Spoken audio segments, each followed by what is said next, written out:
Pezeshkian has declared war on the IRGC rule because the IRGC sabotaged Pezeshkian's negotiation table and did so with great noise. Now, Pezeshkian has pressed the button to take back full control of the regime's governance because Iranian President Pezeshkian was trying to save the negotiations at that very moment. However, at those exact hours, the IRGC escalated tensions at sea, attacked commercial ships, and then fired missiles at the UAE without even informing the government. And now the UAE wants revenge. Saudi Arabia has sided with them. With Iran's breach of the ceasefire on May 4th, a de facto civil war erupted over the regime's governance, while outside, Arabs are now uniting their forces to prepare for a strike against Iran. War is coming back, and this time in a much bigger and more ruthless way. According to Fox News's May 4th report, the IRGC characterized these attacks as preemptive. They wanted to strike first because they knew the US was going to attack anyway. But Pezeshkian did not accept this explanation.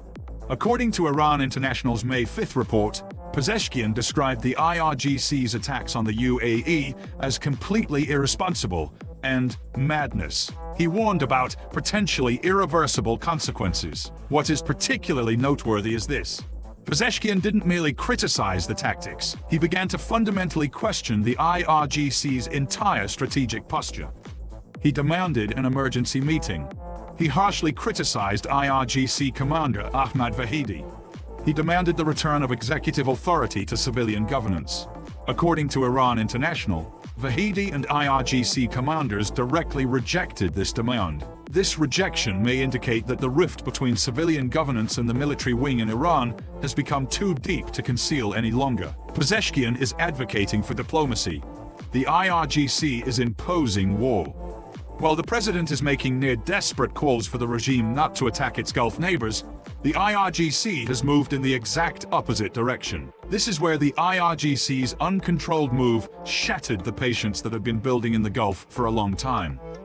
The Gulf Arab states had been turning a blind eye to Iran's gangsterism in Hormuz for years. They had tried to create their own bypass routes through peaceful solutions, and they succeeded. Billions of dollars worth of infrastructure like the UAE's Adcop pipeline and Saudi Arabia's Yanbu line had been built to bypass Hormuz entirely. But Iran once again struck at the Gulf Arab state's most sacred asset. The Fujairah oil terminal went up in flames. This was the only major bypass route that enabled the UAE to export oil without going through Hormuz. And Iran deliberately targeted it. According to the UAE Ministry of Defense's May 5th statement, a total of 549 ballistic missiles, 29 cruise missiles, and 2,260 UAVs had been intercepted. 227 people were injured. This was the final drop that overflowed the cup. The words of the Fujairah emir's advisor were far harsher. By God, what the US and Israel started but couldn't finish, we, the United Arab Emirates, will do. We Arabs will bring Iran's end. The UAE Ministry of Education announced remote learning for all schools starting May 5th. Civil defense protocols were raised to the highest level. The UAE Ministry of Foreign Affairs stated that it reserves the right to a full and legitimate response. This may no longer be about rhetoric. The transition to action may have already begun. And the UAE is not alone in this rage.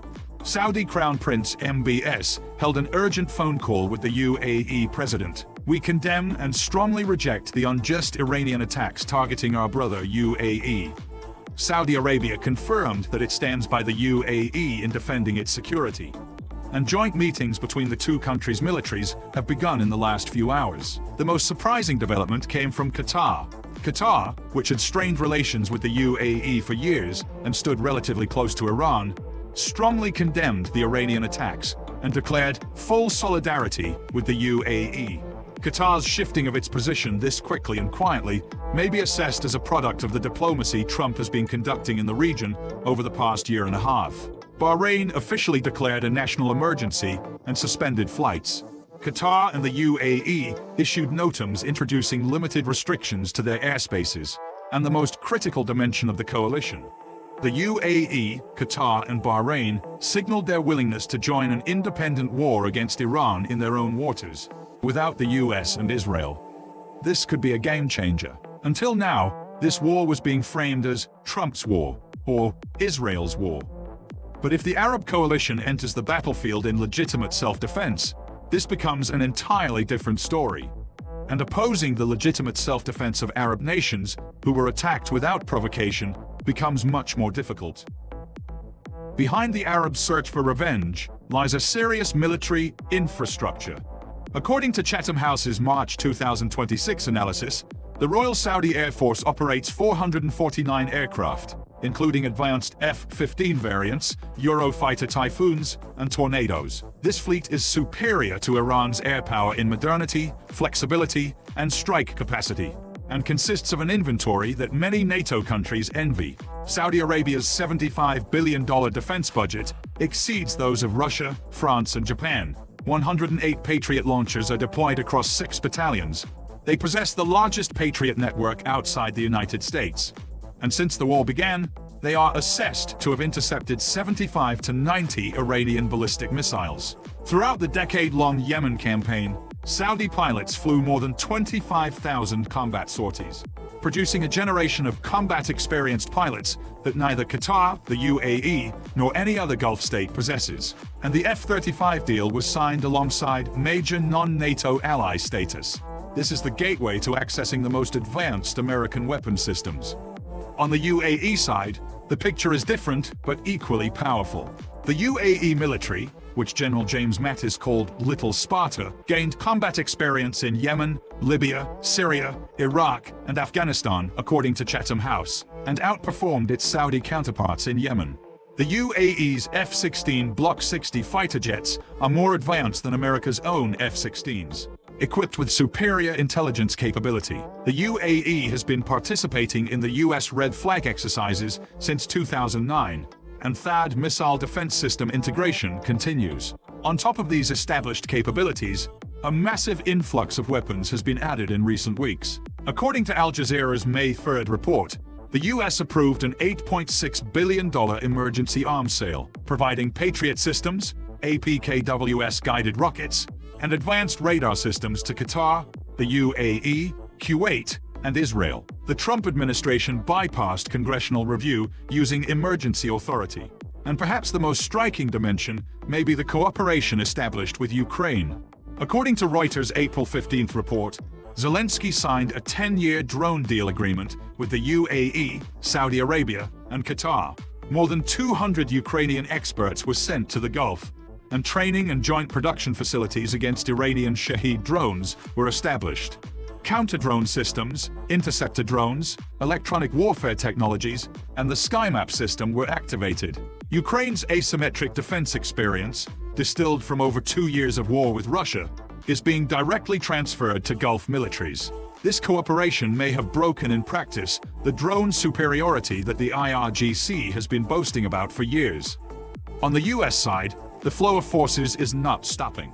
Super Hornets are launching from the USS Abraham Lincoln aircraft carrier. Cargo planes, tanker fleets, and fighter jets continue to flow toward the Middle East. When this military picture is assessed as a whole, Saudi and UAE air power, layered Patriot THAAD defense, Ukrainian drone technology, US weapons flow, and combat-experienced pilots, Gulf countries' deterrence against Iran appears to be higher than ever.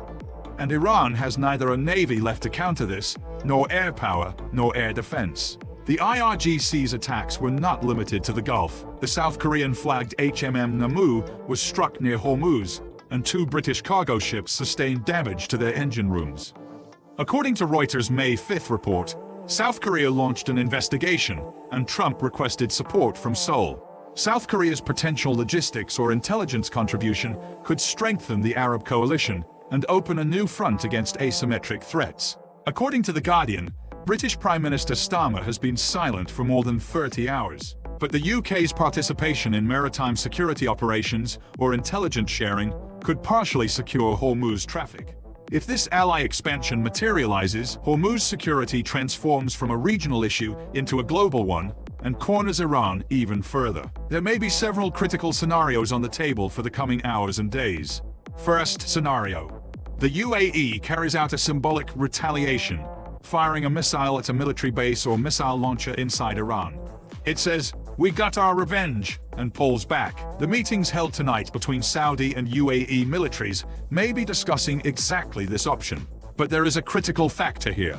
Trump. It is highly likely that President Trump has told Saudi Arabia and the UAE, "Not now. We are in control. Don't ruin the plan." The Americans are strangling the regime through the blockade. And this is the exact reason the IRGC is going mad. Because they have no other options left. Second scenario. As CNN sources reported on May 4th, US-Israeli strikes resume against military targets inside Iran within the next 24 hours. The Israeli military is already on high alert. This time, targets could extend to nuclear facilities in Isfahan and military infrastructure in Bushehr. The fact that evacuation orders were issued for refineries in southern Iran indicates that Iran is also worried about this scenario. Third scenario. The Arab coalition acts in coordination with the US and Israel. UAE and Saudi air power strikes fixed targets inside Iran: ports, missile ramps, radar stations. According to Chatham House's analysis, Iran's air defenses have already been heavily damaged by the US and Israel, which makes hitting fixed targets more feasible for Saudi F-15s and UAE F-16s. And the IRGC has no conventional force left to counter this massive coalition. As Trump put it, all they have left are small boats, but the IRGC's calculation may also need to be understood. The regime experiences internal conflict during ceasefire, but finds unity during war. The blockade is slowly killing the regime. They can't surrender. They can't maintain the status quo. The only option left for the IRGC is war. And in war, they hope to outlast the enemy by hiding and dragging things out. But there is no counterpart across from them who will give up. Trump, Netanyahu, MBS, and now the Arab coalition. None of these actors fit the profile of someone who would step back.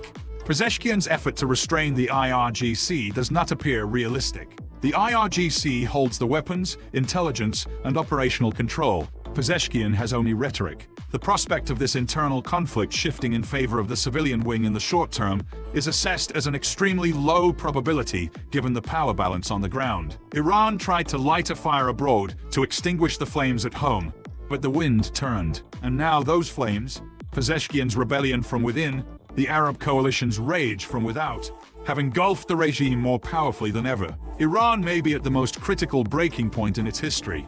Inside, the president has declared war on the IRGC. But the IRGC is not listening. Outside, the Arab world has united. They now want full revenge. Behind them stand Saudi F-15s, the UAE's Little Sparta, $8.5 billion in American weapons, and Ukraine's drone shield. And Iran has no conventional force left to counter this massive coalition. War has come back, and this time, Iran is alone, cracked on the inside, under siege on the outside. So how did Iran end up falling into this massive strategic trap that ultimately led to its downfall? How were the foundations for all this Arab unity and the current siege actually laid? Let's take a step back to grasp the true meaning of what is happening. For 40 years, Iran has pursued a strategy in the Gulf of, "I am not your enemy. I am the enemy of the US." Indirect pressure through proxy militias, dialogue through diplomatic channels, mediation via Qatar, negotiations via Oman, trade via the UAE. On the night of March 18th, it burned the 40-year accumulation of this strategy with its own hands. Striking Qatar's LNG facility, threatening the UAE's gas infrastructure, launching missiles at Riyadh. These are the actions of an enemy. The result? All potential mediators have become enemies. All channels of dialogue have closed, and the entire Gulf has shifted to the US camp. Just a few months ago, Qatar was hosting US negotiations with the Taliban, ceasefire talks between Hamas and Israel, and nuclear talks between Iran and the West. Now this entire mediation channel has closed. Pakistan has deployed 15,000 troops to Saudi Arabia. Iran's eastern neighbor is now on Riyadh's side. Turkey participated in the consultation meeting in Riyadh. Egypt, Jordan, and Syria are at the same table. Russia calls itself a loyal friend, but offers no concrete support. No air defense transfers, no military aid, and no veto attempt at the UN. China remains silent. Beijing is the largest buyer of Iranian oil, but does not want to risk its massive trade volume with Gulf countries. Iran's international isolation runs even deeper than its military defeat. The ring is closing in around it, and Iran itself is the one closing it. And how long can a country of 88 million people, crushed under sanctions, with its infrastructure bombed and its leader assassinated, sustain this war against a $2 trillion Gulf bloc? A sentence in the House of Saud's analysis sums up the situation. The army Saudi Arabia built for a war it did not want is the most capable Arab military force assembled since Egypt crossed the Suez in 1973. On the night of March 18th, Iran reduced 40 years of diplomatic capital to ashes in a single night. Qatar's diplomats were expelled, Saudi Arabia's military is on high alert, and Iran's institutions in the UAE are closed. And Prince Faisal's words echo: "We are not afraid." Iran's madman operation caused $20 billion in damage overnight. But in return, it lost 40 years of Arab bridges, shut the diplomatic doors of 6 countries, turned a $600 billion Saudi arsenal against itself, and most importantly, it built with its own hands the US-led coalition that NATO rejected, but the Gulf accepted. Tehran believed its madman strategy would force the world into a ceasefire. The opposite happened. Instead of retreating out of fear, the Gulf lined up alongside the US. The cost of desperation is always far beyond what is calculated. Saudi Arabia's next move, whether a retaliatory strike, a coordinated operation with the US, or geo-economic strangulation, will determine not only the course of the war with Iran, but also the shape of the Middle East's power balance for a generation. The Gulf's most expensive military, richest economy, and largest arsenal are now focused on a single target. And Prince Faisal's final words serve as a reminder to all parties. How many days do they have? I won't be telegraphing that. So what do you think? Can Pezeshkian stop the IRGC? Will the Arab coalition actually declare war on Iran? Share your thoughts with us in the comments. To stay updated on PPR Global's analysis, don't forget to subscribe to the channel and turn on notifications. Thank you for choosing us.